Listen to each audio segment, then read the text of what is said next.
ஆகையினாலே தான் கவியரசர் சொல்லுகிறார், தேடும் அவன் துணை இல்லை, ஜெயிப்பதற்கும் வரவில்லை, செல்வம் தோற்று வாடுமவர் பின்னாலே வரமாக நின்றானை வணங்குகிறே. எப்பொழுது வர வேண்டுமோ அப்பொழுது அவன் வந்து நின்றான். கண்ணன் வந்தான், எங்கள் கண்ணன் வந்தான் என்று பாடுகிற பொழுது கண்ணன் எப்பொழுது வந்தான்? 12 ஆண்டுகள் கானகம், 1 ஆண்டு மறைந்து வாழ்ந்த வாழ்க்கை. இது எல்லாவற்றிலும் கூட பார்த்தால் அப்படியே முழுமையாக எங்கெல்லாம் அவர்கள் தடமாறுகிறார்களோ, எங்கெல்லாம் அவர்கள் கஷ்டப்படுகிறார்களோ, எங்கெல்லாம் அவர்கள் என்ன செய்ய முடியும் என்று திகைத்து நிற்கிறார்களோ, அந்த இடமெல்லாம் கண்ணன் நடந்து நடந்து பாதம் தோய வந்தான்.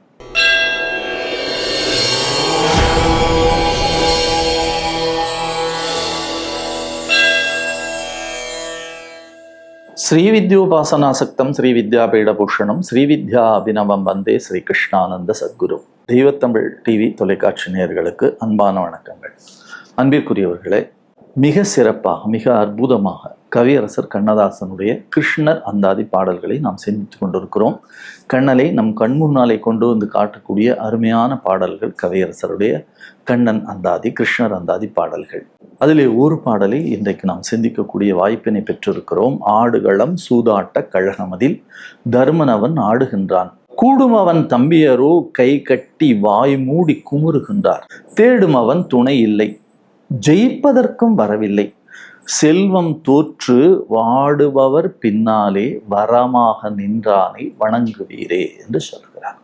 எப்பொழுது வர வேண்டுமோ அப்பொழுது அவன் வந்து நின்றான். கண்ணன் வந்தான், எங்கள் கண்ணன் வந்தான் என்று பாடுகிற பொழுது கண்ணன் எப்பொழுது வந்தான்? எல்லோருக்கும் மகாபாரத கதை தெரிந்ததுதான். இவர்கள் மண்டபம் பார்க்க போயிருக்கிறார்கள். சகுனி வலிந்து அழைக்கிறான், வாருங்கள், காலை சாப்பிட்டாகிவிட்டது, மதியம் சாப்பிட கொஞ்சம் நேரம் ஆகும். மன்னர்கள் எப்பொழுதும் சூதாடுவது என்பது பழக்கமான விஷயம். ஆகையினாலே வாருங்கள் சூதாடலாம். தர்மன் மறுக்கிறான், வேண்டாம் என்று சொல்லுகிறான். அப்பொழுது கேலியாக பேசுகிறான் சகுனி. என்ன ஒரு மன்னராக இருந்து கொண்டு ஒரு சூதாடக்கூட வரவில்லை என்று சொன்னால் உங்களுக்கு பயமா? இல்லை, வேண்டாம் என்று நினைக்கிறேன். இல்லை, நேரம் இருக்கிறது. ஆகையினாலே மதியம் சாப்பிடுவதற்குள்ளாக நாம் எல்லாம் ஒன்றாக உட்கார்ந்து இருக்கிறோம், என்ன செய்ய போகிறோம், வாருங்கள் விளையாடலாம் என்று அழைக்கிறார். அப்பொழுது தருமனுடைய மனத்திற்குள்ளாக ஒரு செய்தி பதிகிறது. என்ன செய்தி என்று சொன்னால், ஒரு நல்ல விஷயம் என்று சொன்னால் அது பகவானுடைய சன்னிதானத்திலே நாம் போய் நின்று கொண்டு எனக்கு இதற்கு துணைவா என்று சொல்லலாம். ஆனால் இப்பொழுது நாம் செய்யக்கூடிய வேலை இருக்கிறதே, இந்த வேலை ஒரு அதர்மமான விஷயம், எனக்கு மனதிற்கு பிடிக்காத ஒரு விஷயம். இந்த வேலைக்கு நான் இறைவனை துணைக்கு வா என்று எப்படி சொல்ல முடியும்? ஆகையினாலே நான் இப்பொழுது சூதாடுவது என்பது தயவு செய்து என் பரமாத்மாவுக்கு தெரிய வேண்டாம். எப்படி தெரியாமல் இருக்கும்? அவர் எப்பொழுதும் ஹிருதயத்துக்குள்ளே இருக்கிறார், தெரிய வேண்டாம். ஆகையினாலே பகவானே நீ இந்த பக்கம் வந்து விடாதே என்று மனதிற்குள்ளே அவன் நினைத்துக் கொள்கிறான். பிரார்த்தனையும் பண்ணுகிறான். இப்ப சூதாட்ட களத்திலே ஒரு பக்கம் துரியோதனன், ஒரு பக்கம் தருமன் உட்கார்ந்தாகிவிட்டது. எல்லோரும் சுற்றி இருந்து வேடிக்கை பார்க்கிறார்கள். தம்பியரால் ஒன்றும் சொல்ல முடியவில்லை, அவர்கள் நின்று கொண்டிருக்கிறார்கள். இப்பொழுது ஆடுகள காய்களை நகர்த்த வேண்டியது, அந்த சொக்கட்டானை உருட்ட வேண்டியது துரியோதனன். ஆனால் அவன் என்ன சொல்லுகிறான்? எனக்கு பதிலாக என் மாமன் சகுனி உருட்டுவான் என்று சொல்லிவிட்டான். அப்பொழுதாவது விழித்து கொண்டு எனக்கு பதிலாக என் நண்பன் கிருஷ்ணர் பகடைக்காயை உருட்டுவார் என்று சொல்லியிருந்தார், அப்பொழுதே சகுனி தோற்று போயிருப்பான். ஆனால் இவர்தான் இந்த வேலை இழித்தனமான செயல், இழிவான செயலாகினால் இதற்கு எப்படி நான் பகவானை அழைக்க முடியும் என்று நினைத்தார் அல்லவா? ஆகையினாலே இவரை ஒத்துக்கொள்கிறார். அங்கே காய்கள் உருண்டன, உங்களுக்கு தெரியும். அவமானமாயிற்று, தன்னை தோற்றார்கள், தேசத்தை தோற்றார்கள், எல்லாவற்றையும் தோற்றார்கள். அதற்கு உச்சமாக திரௌபதியும் தோற்றார்கள். ரொம்ப அழகாக மகாகவி பாரதியார் கடைசியாக என்ன இருக்கிறது? எல்லாம் இழந்து விட்ட நிலையிலே அந்த சூதாட்டத்தில் இருக்கிறவர்கள் சொல்லுவார்களே, இழந்து விட்டால் மீண்டும் பெறலாம், மீண்டும் பெறலாம், மீண்டும் பெறலாம் என்று அது உள்ளே இழுத்து கொண்டே போகும். அப்படி எதை வைத்தால் இழக்கலாம், எதை வைத்தால் மறுபடியும் வெற்றி பெறலாம் என்பதெல்லாம் யோசித்து கடைசியிலே நான் உனக்கு ஒரு மிகப்பெரிய அற்புதமான விஷயம் சொல்லுகிறேன். உங்களிடத்துல இருக்கிறாளே தேவி, பராசக்தி வடிவானவள் திரௌபதி, அவளை வை, நீ இதுகாரம் தோற்ற எல்லாவற்றையும் மறுபுறம் வைப்போம். இப்பொழுது திரௌபதி வைத்து நீ ஜெயித்து விட்டால் எல்லாவற்றையும் எடுத்துக்கொண்டு விடலாம். அவள் எப்படிப்பட்டவள்? துண்ணும் அதிட்டம் உடையவள் என்று சொல்லுகிறான் சகுனி, அவள் அதிர்ஷ்டமானவள், அவளை வை. அப்பொழுது மனம் மயங்கி இருக்கிற நிலையிலே திரௌபதியும் வைத்து கூட இழந்து விடுகிறாள். அதற்கு பிறகு எல்லோருக்கும் தெரியும், துச்சாதனன் வந்தான், துகிலுரிந்தான். திரௌபதி மிகப்பெரிய அளவிலே சபதம் போட்டாள். ஓம் தேவி பராசக்தி ஆணை உரைத்தேன், அந்த பாவி துச்சாதனன் செந்நீர் பால் துரியோதனன் ஆக்கை இரத்தம் மேவி இரண்டும் கலந்தே நறு நெய் பூசி குளித்தே, முடிமீதினில் நறு நெய் பூசி குளித்தே சீவி குழல் முடிப்பேன், யான் இது செய்யும் முன் முடியேன் என்று சொல்லி தலையை விரித்து போட்டு கொண்டாள். அவள் விரித்து போட்ட தலையினாலே தான் மகாபாரத போரும் அத்தனை லட்சம் அழிவுமாக வந்தது. இன்றைக்கும் கூட நாங்கள் உபன்யாசங்களிலே சொல்லிக்கொண்டே இருக்கிறோம், பெரியவர்கள் சொல்லிக்கொண்டே இருக்கிறார்கள். மங்களமான வீடுகள் என்று சொன்னால் தலையை பின்னி கொண்டு வாருங்கள், அமங்கலமான வீடுகளிலே தான் தலையை விரித்து போட்டிருப்பார்கள் என்று சொல்லி யாரும் காதிலே வாங்கி கொள்வதே கிடையாது. எல்லா மங்களமான வீடுகளிலும் எல்லா இளம் பெண்களும் கூட இப்பொழுது தலையை விரித்து போட்டு கொண்டுதான் வருகிறார்கள். உங்களை வணங்கி கேட்கிறேன் பெரியவர்களை, தயவு செய்து திருமண வீடுகளிலே தலைகளை பின்னி கொண்டு வாருங்கள் என்று குழந்தைகளுக்கு அறிவுறுத்துங்கள்.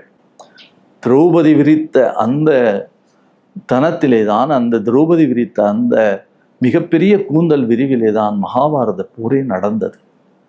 ஆகையினாலே நம்முடைய கலாச்சாரம், நம்முடைய பண்பாடு, நம்முடைய தேசத்தினுடைய அடிப்படை, பெரியவர்கள் என்ன சொல்லி இருக்கிறார்கள் என்பதை புரிந்து கொள்ள வேண்டும். அப்படி ஒரு மிகப்பெரிய அளவிலே தோற்று போய் கானகத்திலே வந்து நிற்கிறார்கள். கானகத்திலே அவர்கள் 13 ஆண்டுகள், 12 ஆண்டுகள் கானகம், 1 ஆண்டு மறைந்து வாழ்ந்த வாழ்க்கை. இது எல்லாவற்றிலும் கூட பார்த்தால் அப்படியே முழுமையாக எங்கெல்லாம் அவர்கள் தடமாறுகிறார்களோ, எங்கெல்லாம் அவர்கள் கஷ்டப்படுகிறார்களோ, எங்கெல்லாம் அவர்கள் என்ன செய்ய முடியும் என்று திகைத்து நிற்கிறார்களோ, அந்த இடமெல்லாம் கண்ணன் நடந்து நடந்து பாதம் தோய வந்தான். என்ன செய்ய வேண்டும் என்று கேட்டு செய்தான்.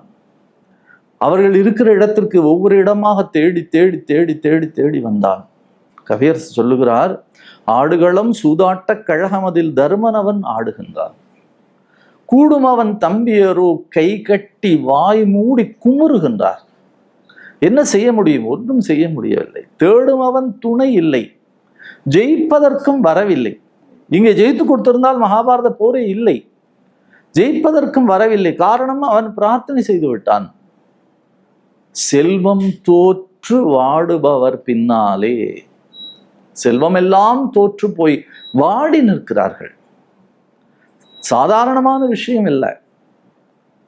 நாம ஒரு 5 நிமிஷம் கரண்ட் இல்லைன்னா நம்மளால வாழ முடியல. இன்னும் அடுத்த தலைமுறை நம் பிள்ளைகளுக்கு ஏசி ரூம் இல்லைன்னா அவங்க இருக்கவே முடியாதுன்னு சொல்றாங்க. அந்த அளவுக்கு போயாச்சு. ஆனால் ஒரு மன்னராக வாழ்ந்தவர்கள், மகாராணியாக இருந்தவர்கள், எந்த விதமான ஒரு அடிப்படை வசதியும் இல்லாத கானகத்திலே போய் 14 ஆண்டுகள் இருந்தார்கள், 12 ஆண்டுகள் வாழ்ந்தார்கள் என்று சொன்னால் அது எவ்வளவு பெரிய விஷயம் என்பதை யோசித்து பார்க்க வேண்டும். அதற்குள்ளே தொடர்ந்து துரியோதனன் அவர்களுக்கு கொடுத்து கொண்டிருந்த மிகப்பெரிய சிக்கல், மிகப்பெரிய பிரச்சனைகள். சாப்பிட்டு முடித்த பிறகு துர்வாசரை வர சொல்லுகிறார்கள்.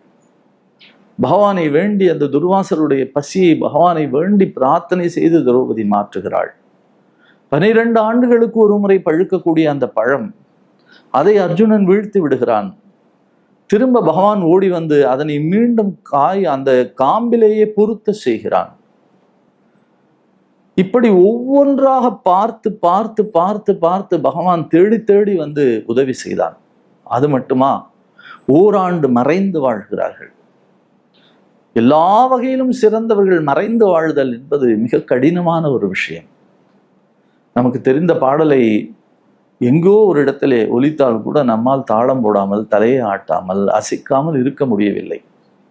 அல்லது நமக்கு தெரிந்த ஒரு விஷயத்தை யாராவது தவறாக செய்து கொண்டிருந்தால் சும்மா இருக்க முடியவில்லை. ஆனால் மகாராஜாக இருந்தவர்கள், மகாராணியாக இருந்தவர்கள் தன்னை மறைத்து கொள்ளுதல். வாரியார் சுவாமிகள் சொல்லுவார்கள், நெருப்பை துணியிலே கட்டியது போல என்று சொல்ல. நெருப்பை துணியிலே கட்டினால் எப்படி இருந்தாலும் வெளியே தெரிந்து விடுமே. அப்படி அவர்கள் தன்னை மறைத்து கொண்டு வாழ்ந்த பொழுதும் கூட பகவானுடைய அருள் இருந்தது. ஆகையினாலே தான் கவியரசர் சொல்லுகிறார், தேடும் அவன் துணை இல்லை, ஜெயிப்பதற்கும் வரவில்லை, செல்வம் தோற்று வாடுமவர் பின்னாலே வரமாக நின்றானை வணங்குவீரே. எப்பொழுது வர வேண்டும் என்றோ அப்பொழுது வந்து அவன் வரம் தருவான், வரமாக நின்றான்.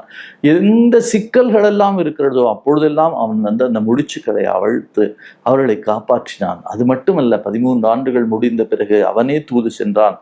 தூது தோற்ற பின்னாலே அவனே வந்து தேரோட்டினான். அவனே அவர்களை காப்பாற்றி மீண்டும் பட்டம் சூட்டி வைத்தான் என்று சொன்னால், அவன்தான் நம்முடைய இதய தெய்வமாகிய கண்ணன்.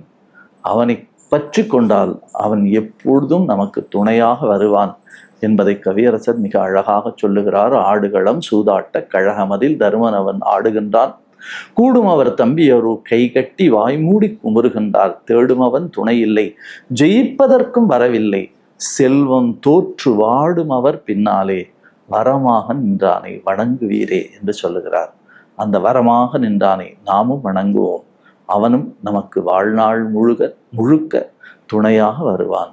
நன்றி, வணக்கம்.